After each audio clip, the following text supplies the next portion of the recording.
अस्सलाम वालेकुम रहमतुल्लाहि व बरकातहू। जनाब भाई नागरा बीतल माशाल्लाह दो पठोरे लियांदे ने ते पहले नंबर ते माशाल्लाह पठोरा चेक कर सकते हैं, बिल्कुल वाइट अख दे विच और माशाल्लाह कन्ना दे लापर भी विरा चेक कर सकते हैं, चंगे लंबे कन और बिल्कुल तोता फेस और बिल्कुल बरीक पशम दे विच पशम भी चेक कर सकते हैं और आंडी पठोरा कोई खस्सी पठोरा नहीं ते नागरा पट्टियां भी विरा चेक कर सकते हैं और डबल हड्डी माशाल्लाह पठोरा है, गोश्त दा माशाल्लाह बरो है माशाल्लाह पठोरा है ते फेस ब्यूटी भी चेक कर सकते हैं कितने माशाल्लाह प्यारी फेस ब्यूटी दे विच और डबल हड्डी दे विच खूबसूरत पठोरा है। तो लो जनाब दूर रख के वीडियो बना के चेक करवा रहे हैं विरा के तुहानू पता लगे कितने का हाइट खाता है तो पैर विरा बनन क्योंकि तुहानू वीडियो बना के चेक करवानी होंदी है। तो ये जनाब जी नागरा बीतल माशाल्लाह क्वालिटी और नस्ल है जनाब अपने पंजाब की सब तो टॉप लिस्ट क्वालिटी च शुमार होंदा है।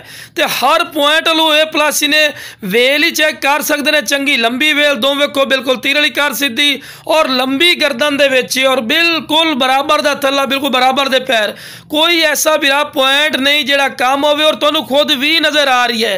तो पैर बनना मजबूरी होंदी क्योंकि तुहानू वीडियो बना के चेक करवाने हैं तो लाख रुपये वाली ब्रीड है, इंशाल्लाह तुहानू हज़ार रुपये देवांगे। तो लो जनाब दूसरे नंबर ते पठोरा आ गए ने माशाल्लाह बिल्कुल वाइट अख जिमें माशाल्लाह नगीना होंदा है अख तो तोता फेस जिमें माशाल्लाह खूबसूरत चीज़ है।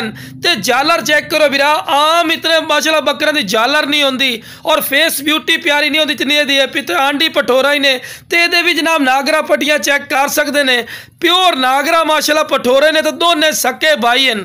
तो कन्ना दे लापर भी चेक कर सकते हैं, चंगे लंबे कान और खीरा पठोरा ही ने और खूबसूरत माशाल्लाह चीज़ ने।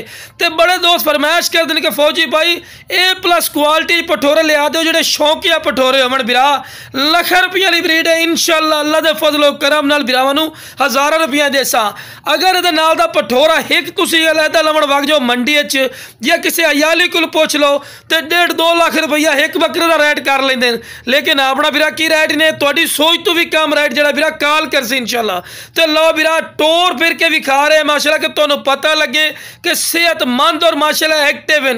उम्र इन्हां दी 10-10 महीने ते खूबसूरती और हुसन और एक्टिव तुहाडी अख दे सामने पे जितनी बंदा तरीवा करे।